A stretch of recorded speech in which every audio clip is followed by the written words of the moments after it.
First at 4, it is day 4 of Atlanta's water crisis as the city remains under a state of emergency, and there is still plenty of work left ahead before pipes are fixed and the city can dry out.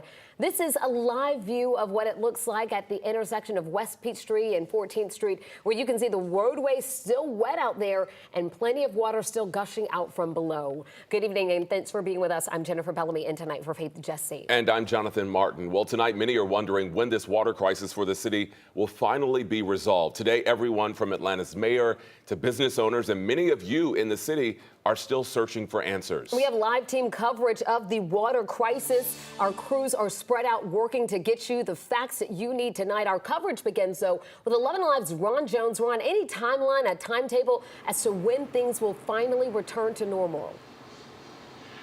You know, we're still trying to figure this out. City officials are trying to figure this out as well. But we can tell you the water crisis has brought many parts of the city to a screeching halt. As you can imagine, restaurants are closed, some heavy damage by the excess water, museums having to shut their doors as well, even at least one major entertainer having to reorganize and reschedule her performance. And this is also upended so much out here that Mayor Andre Dickens spent the day trying to reassure folks here, trying to reassure business owners and residents that all is being done to try to get this fixed as soon as possible. We wanted to apologize for the weekend that had a lot of folks having to boil water and a lot of challenges throughout the weekend related to these water main breaks. We are laser focused on this problem, and my administration understands how critical water is for our lifeline in this city. Our main priority is to restore water service to all residents and businesses. You know, 11 Alive Savannah Levins continues our team coverage tonight. So Savannah, an Atlanta City Council member, or the Atlanta City Council, voted just a few hours ago to amend its agenda amid a state of emergency. But what are the City Council members now saying about this water crisis behind me?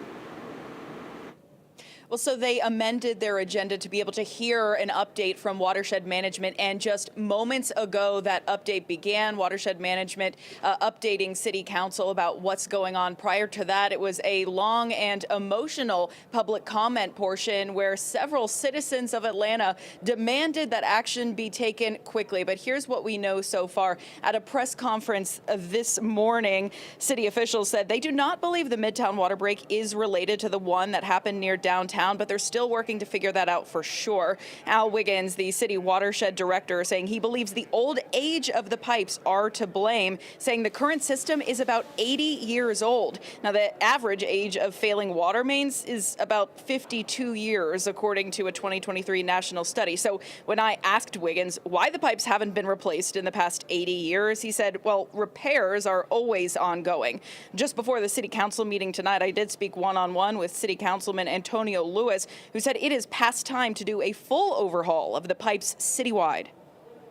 Do you know why this wasn't like a priority to really change the system earlier? Is it a budget thing? That's why I ran for city council. I thought that they were forgetting about certain things.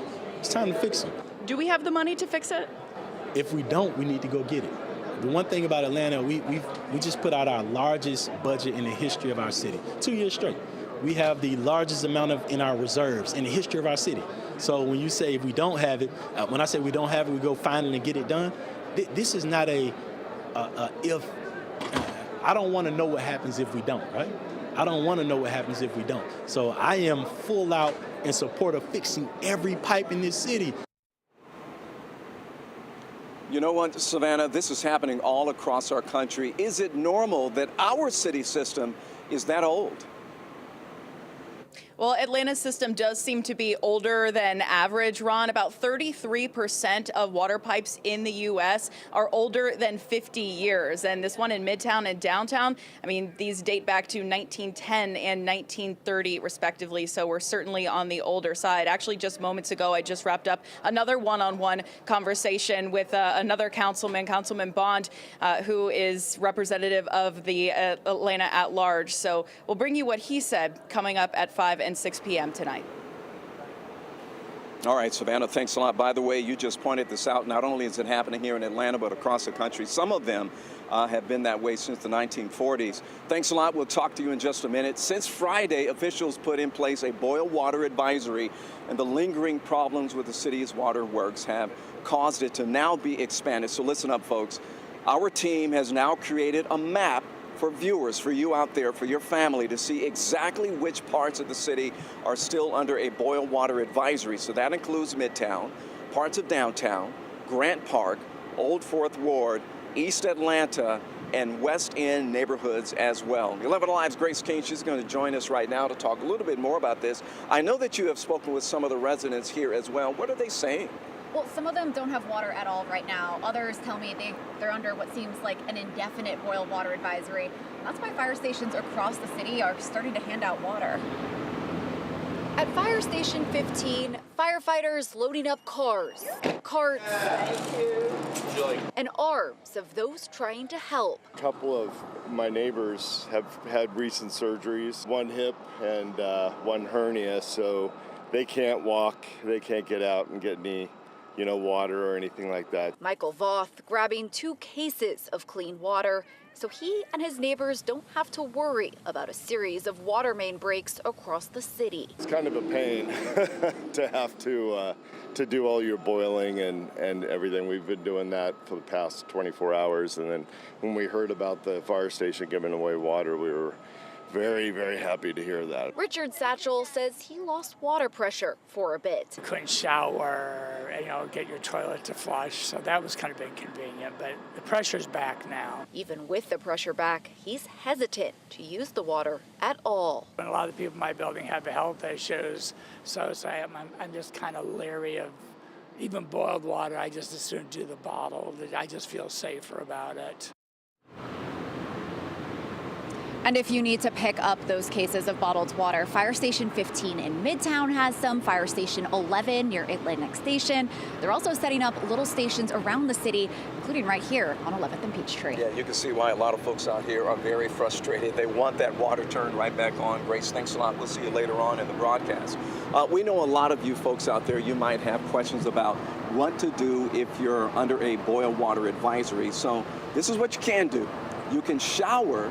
You can wash your dishes. A lot of folks want to know if you can do that. All of those questions can be answered on 11alive.com. If you want us to send that article directly to your phone right now, just text the word water to the number on your screen, 404-885-7600. Guys. Yeah. All right, Ron, thanks so much. Yeah, a lot of information you can find on there because obviously you want to boil your water before you wash your dishes. There are a lot of details, so we'll have that on our website. Boil it for everything. Yeah, that's true. That's true. Well,